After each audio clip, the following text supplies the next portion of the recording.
Hello, 12th standard students, how are you? I hope you're fine.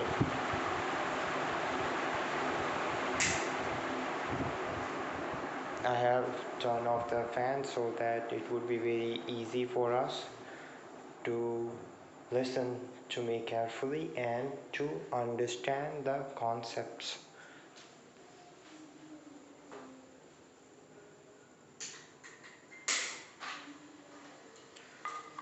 चलो, तो last session में हमने सीख रखा था force on the moving charge. Force on moving charge हमने सीख रखा था, किसके कारण फोर्स लगा था, मैग्नेटिक फील्ड के कारण।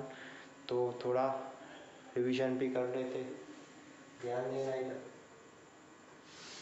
ऐसे करंट गया आई और मान लो, देखो इधर हमने क्या सीख के रखा है, इस पर करंट गया आई तो इधर मैग्नेटिक फील्ड अंदर जाएगी। ऐसे करो, ऐसे बाहर ऊपर तो ऊपर, ऐसे करो, देखो ऐसे इधर अंदर गया, इधर से बाहर आया, अंदर यानी क्रॉस, अंदर यानी क्रॉस और बाहर यानी डॉट, बाहर यानी ये मैग्नेटिक फील्ड होगी। ये मैग्नेटिक फील्ड है, इधर अंदर उधर बाहर। तो देखो ये हमने मूविंग चार्ज लिया था, मूविंग चार्ज, ठीक है। इधर मैग्नेटिक फील्ड ऐसी है,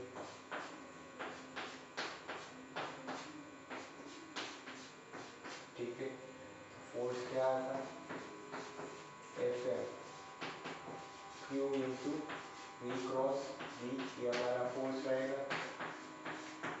तो मैग्नीट्यूड ऑफ फोर्स क्या रहेगा, q v b sine theta, क्या रहेगा, q v b sine theta, ये रहेगा मैग्नीट्यूड ऑफ फोर्स। मतलब वेलोसिटी होना मांगता है, ठीक है, वेलोसिटी होना मांगता है। अभी फोर्स की डायरेक्शन कैसे कर सकते हैं वो भी आप एक बार देख लो, और चार्ज जो होगा वो जाएगा कैसे वो भी आप देख लो।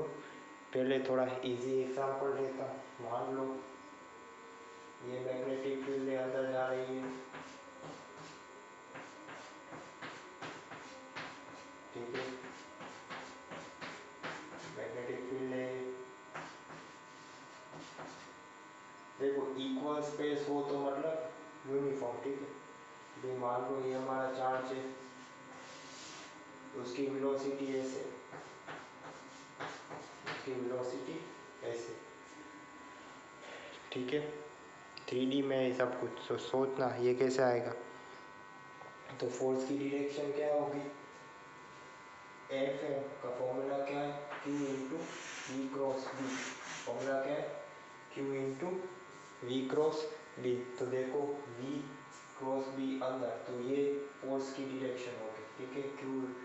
Q into v cross b, ये वी ऊपर, बी को फोल्ड करो, किधर जा रहा है, इधर, अंदर जा रही है तो अंदर, तो ऐसे थंब रिप्रेजेंट करेगा फोर्स की डायरेक्शन। जैसे ए क्रॉस बी में वही है, तो ये होगा फोर्स की डायरेक्शन, ठीक है। तो ये चार्ज ऐसे जाएगा, ठीक है, ये चार्ज ऐसे जाएगा। तो इधर डायरेक्शन कैसे निकालेंगे, तो करो, तो क्यू देखो इधर है, क्यू क्रॉस बी तो नीचे है, इधर फोर्स नीचे लगेगा। एफ एम का क्यू इंटू वी, वी ये वी अंदर जा रहा है तो ये थंब रिप्रेजेंट करेगा फोर्स नीचे की तरफ।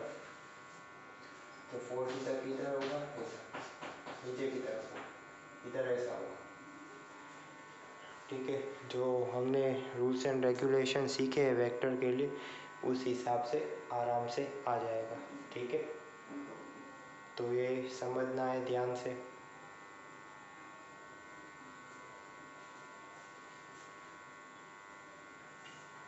ठीक है, अभी सब कुछ मैग्नेटिक फील्ड का यूनिट, डिमेंशनल फॉर्मूला वो सब कुछ निकाल लेते हैं।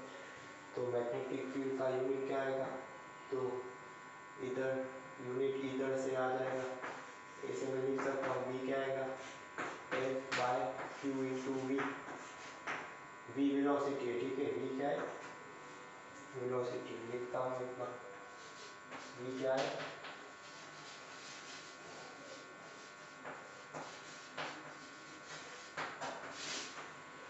वेलोसिटी है, ठीक है। तो यूनिट क्या आएगा न्यूटन पर कूलम इंटू मीटर पर सेकंड, तो सेकंड इधर आएगा, तो क्या आएगा न्यूटन सेकंड पर कूलम इंटू मीटर, ठीक है।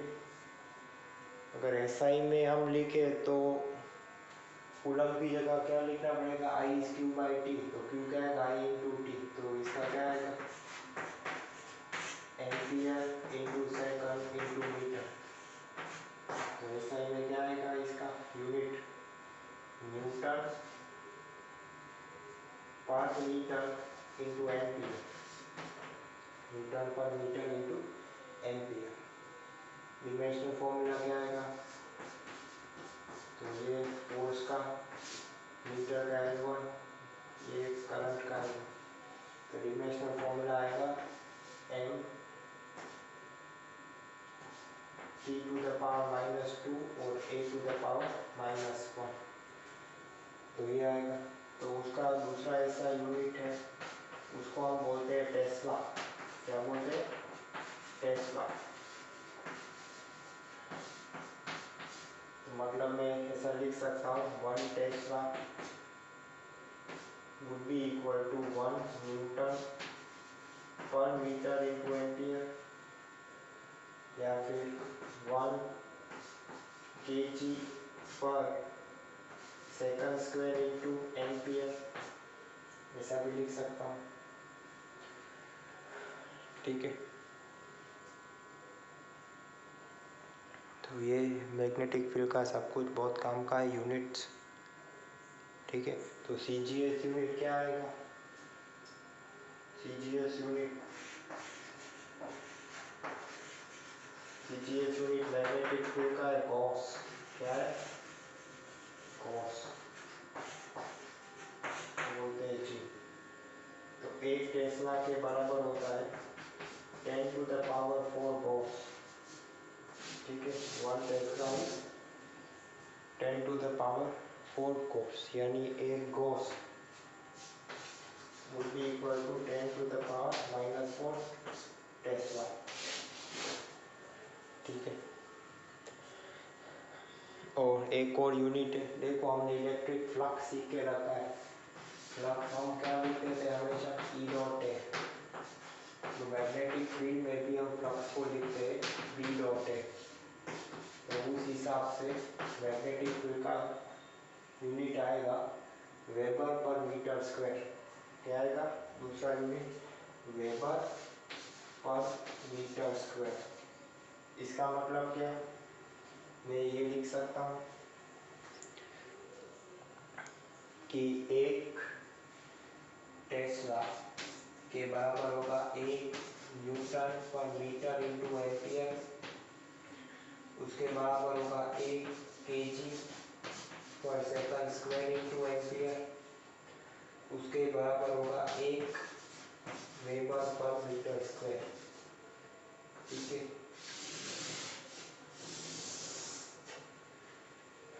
ये बहुत ही इम्पोर्टेंट है, इसको बोलते हैं ट्रेन ऑफ यूनिट्स, क्या बोलते हैं, ये सब कुछ ऐसा ही है, ठीक है। ये सही है, ये वेबर फ्लक्स में से आया, किस तरह से आया फ्लक्स में से, तो ये सारे जो यूनिट्स है सब एक ही है, सभी मैग्नेटिक फील्ड ही दर्शाते हैं, ठीक है। तो उसको हम क्या बोलते हैं ट्रेन ऑफ यूनिट्स, क्या बोलते हैं हम ट्रेन ऑफ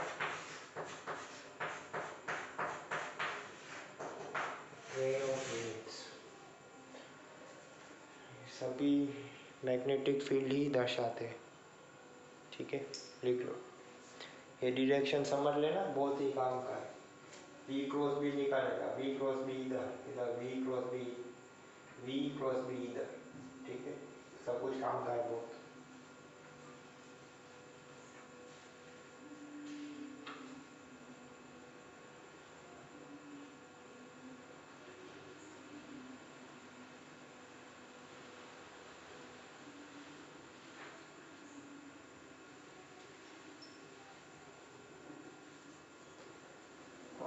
एक और बात मैं आपको बता दूँ कि ये जो टेस्ला है ना, 1 टेस्ला, वो बहुत ही ज़्यादा होता है मैग्नेटिक फील्ड, ठीक है। मतलब उसके कारण सर दर्द होता है, मज़ा नहीं आती है। तो एक टेस्ला बहुत ही ख़तरनाक मैग्नेटिक फील्ड है, ठीक है। जो MRI करवाने जाते हैं मरीज़ लोग, तो वो उसका जो स्कैनिंग होता है, तो जब उसका स्कैनिंग होता है उधर मैग्नेटिक फील्ड 1 टेस्ला होता है, ठीक है। तो ये मेडिकल फील्ड में यूज़ होता है मैग्नेटिक फील्ड को इस्टाब्लिश करने के लिए, ठीक है। लेकिन 1 टेस्ला बहुत ही ज़्यादा होती है। कॉमन क्या होता है, इधर उधर ये यूनिट चलता है, एक गॉस, ठीक है। एक गॉस है ना, कॉमन होता है 10⁻⁻⁴ टेस्ला, ठीक है, वो कॉमन है। 1 टेस्ला ज़्यादा हो जाएगी मैग्नेटिक फील्ड।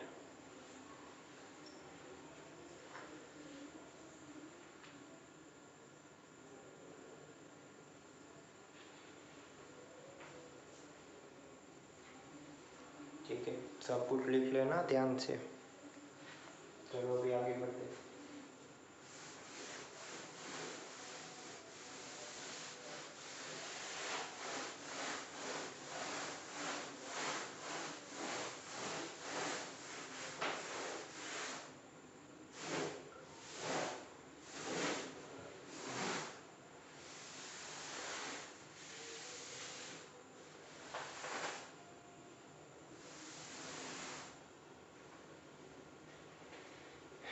ठीक है, अभी आगे बढ़ते हैं।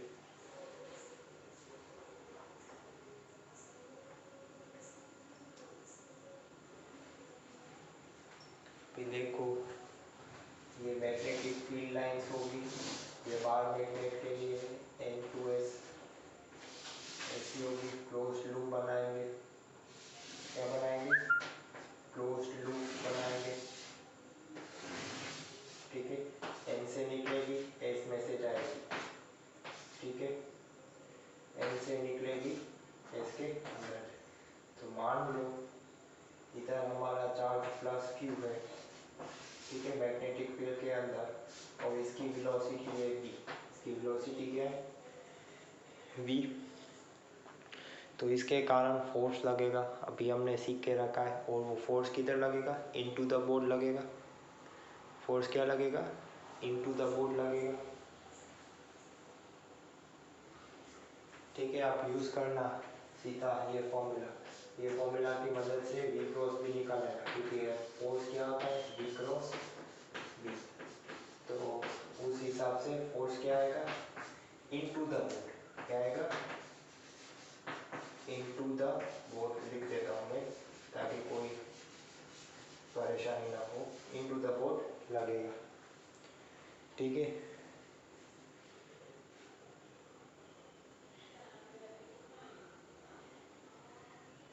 ऐसे है, देखो इधर जा रही है मैग्नेटिक फील्ड लाइन, देखो, तो into the board, okay. FMQ into v cross b, तब दिखाएगा फोर्स, ओके। इनटू अंदर लगेगा, क्या लगेगा, अंदर लगेगा फोर्स।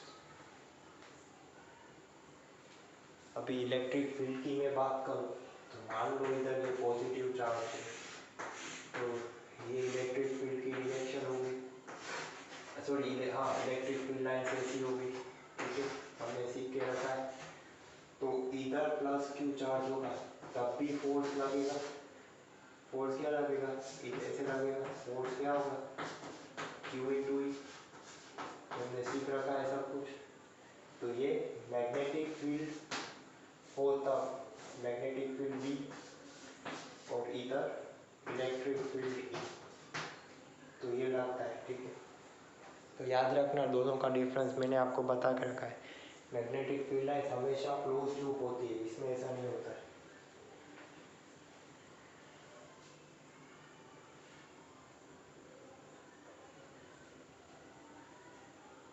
ठीक है। एक और चीज़ मैं आपको समझा दूँ, तो इलेक्ट्रिक फील्ड और मैग्नेटिक फील्ड, वो मतलब क्या होता है एग्जैक्टली, वो भी थोड़ा समझने की कोशिश करते हैं। देखो, मान लो ये पहले का एग्जाम्पल लेता हूँ मैं, electric current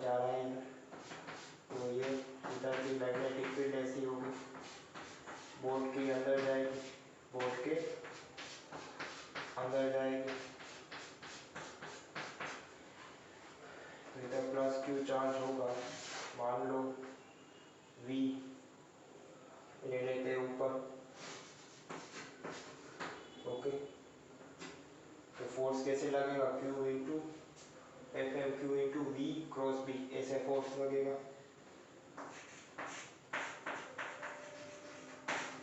okay, moving charge पे ही फोर्स होता है, स्टेशनरी चार्ज हो तो फोर्स नहीं लगेगा।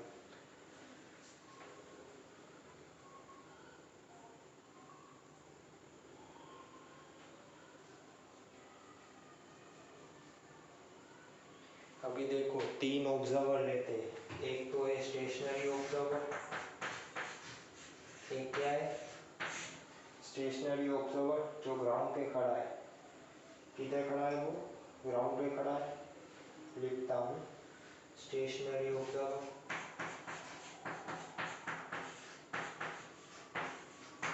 ठीक है। और दूसरा ऑब्जर्वर जो है वो v वेलोसिटी से ट्रैवल कर रहा है, v वेलोसिटी से ट्रैवल कर रहा है। और तीसरा ऑब्जर्वर जो है वो v डैश की वेलोसिटी से ट्रैवल कर रहा है, ठीक है।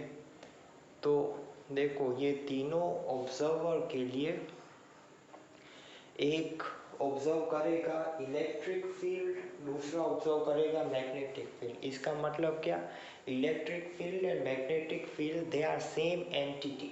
Electric field, electric field and magnetic field are same entity, मतलब एक ही चीज है, वो एक ही चीज है। तो हम बोलते हैं इंग्लिश में they are same entity. It depends on frame of reference, it depends on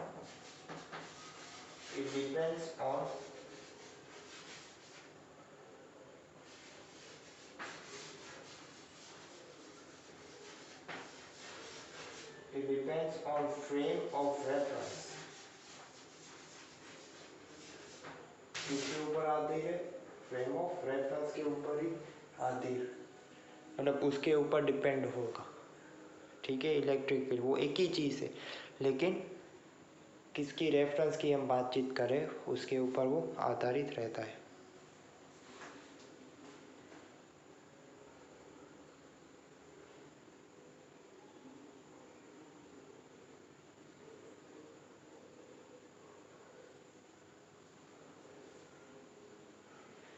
ठीक है, अभी किस ऑब्जर्वर के लिए मैग्नेटिक फील्ड होगा, किस ऑब्जर्वर के लिए इलेक्ट्रिक फील्ड होगा, वो भी मैं आपको बता दूँ। देखो ये स्टेशनरी ऑब्जर्वर के लिए क्या रहेगा, स्टेशनरी ऑब्जर्वर के लिए क्या रहेगा, मैग्नेटिक फील्ड रहेगा। क्या रहेगा? Magnetic field. अभी ये देखो इस हिसाब से ये तो स्टेशनरी है दोनों, ठीक है, क्योंकि रिलेटिव वेलोसिटी क्या हो गई, जीरो। तो इसके मुताबिक क्या रहेगा, इलेक्ट्रिक फील्ड रहेगा। और ये जो है अलग ही वेलोसिटी से ट्रैवल कर रहा है, तो इसके लिए इलेक्ट्रोमैग्नेटिक फील्ड होगी। इसके लिए क्या होगी, इसके लिए इलेक्ट्रोमैग्नेटिक फील्ड रहेगी। कौन सी फील्ड रहेगी? इलेक्ट्रोमैग्नेटिक फील्ड रहेगी इसके लिए, ठीक है।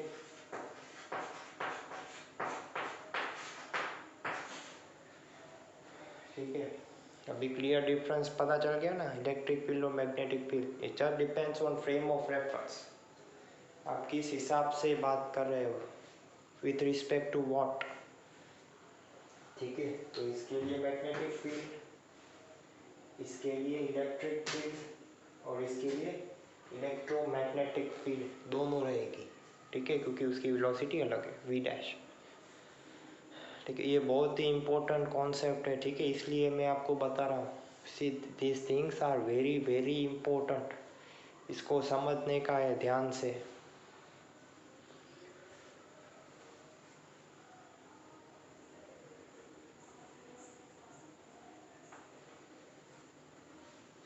तो अभी ये चीज़ भी याद रख लेना, देखो मूविंग चार्ज,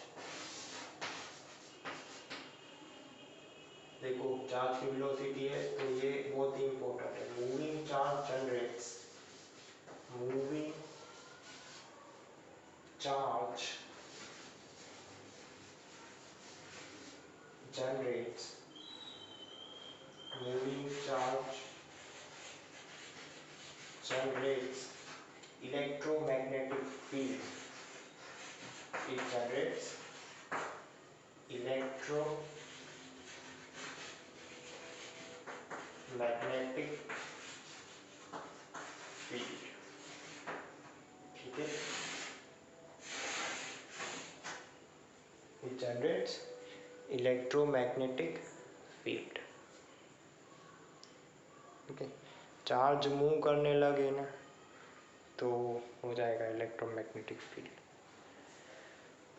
ठीक है, ये बहुत ही इम्पोर्टेंट कॉन्सेप्ट है. ये जो 3 छोटू है इसको याद रखना और जैसे मैंने ड्रॉ किया है बोर्ड पे ऐसा सब कुछ ड्रॉ करना.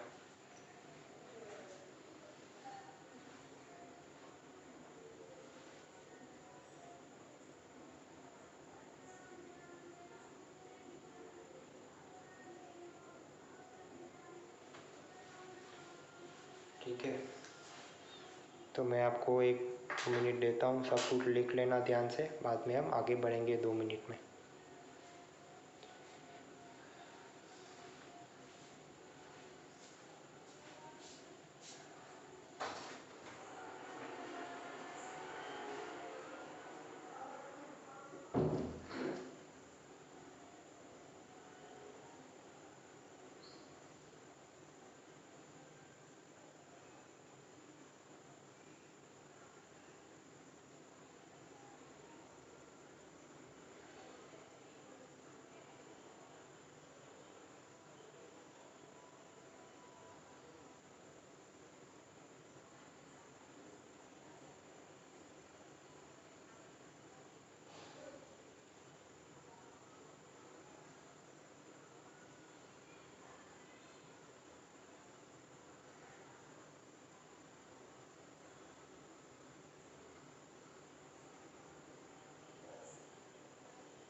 ठीक है, सब कुछ लिख लेना ध्यान से.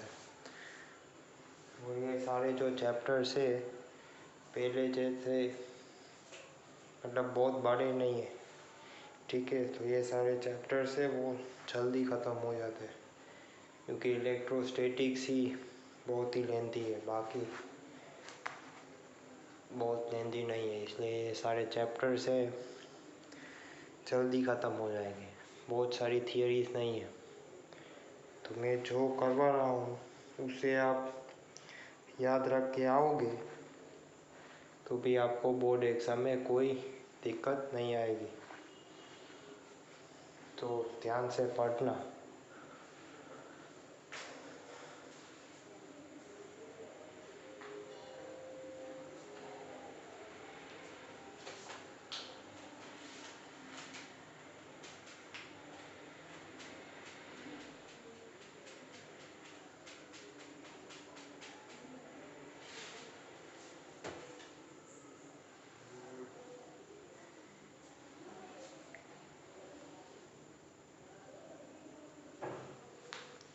ठीक है, अभी आगे बढ़ते हैं.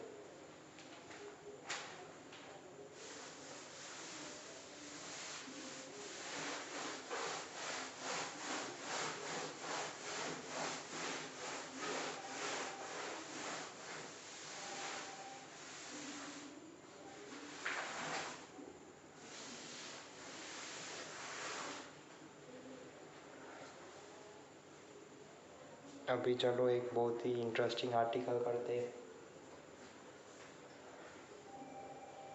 देखो फिर से मैग्नेटिक फील्ड ले लो, अंदर जा रही है, ठीक है। अब ऐसा हम बहुत ही ड्रॉ करेंगे, मान लो यूनिफॉर्म है। देखो असल में यूनिफॉर्म मैग्नेटिक फील्ड प्राप्त करना वो थोड़ा डिफिकल्ट है, ठीक है।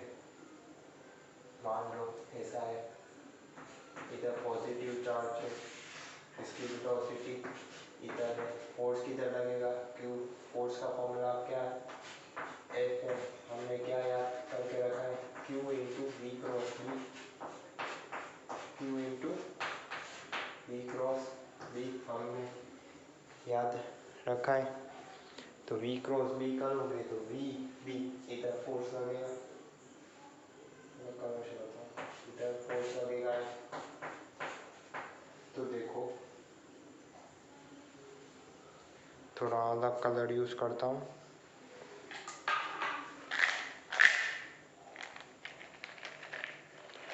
एफएम का फॉर्मूला हम लिखेंगे, किसका लिखेंगे, एफएम का फॉर्मूला क्या है, q into v cross b, क्या है, q into v cross b. तो ये फॉर्मूला देखो, एफएम फॉर्मूला क्या है, q into v cross b. तो इसको मैं लिख सकता हूँ q v b sine theta, इसको मैं ऐसे लिख सकता हूँ, इसकी मैग्नीट्यूड, ठीक है। अभी मान लो V is perpendicular to V, देखो Z V अंदर जा रही है और V ऊपर है, ठीक है, मतलब Z और Y एक दूसरे के परपेंडिकुलर है, तो यही है x। तो साइन थीटा क्या हो जाएगा, 1 हो जाएगा। तो एफएम क्या आएगा, QVB आएगा, क्या आएगा, QVB। तो इस केस में पार्टिकल का क्या होगा, वो यूनिफॉर्म सर्कुलर मोशन करेगा, क्या करेगा, uniform circular motion. So here it would execute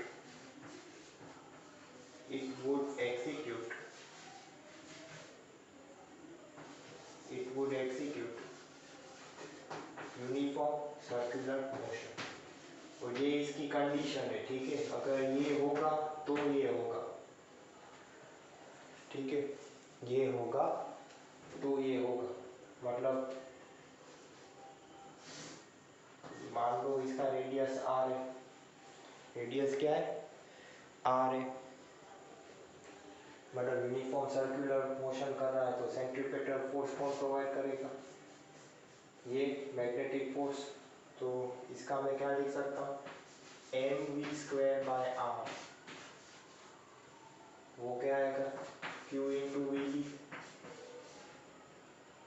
एक भी निकल जाएगा, तो रेडियस क्या आएगा, mv/qb, ठीक है।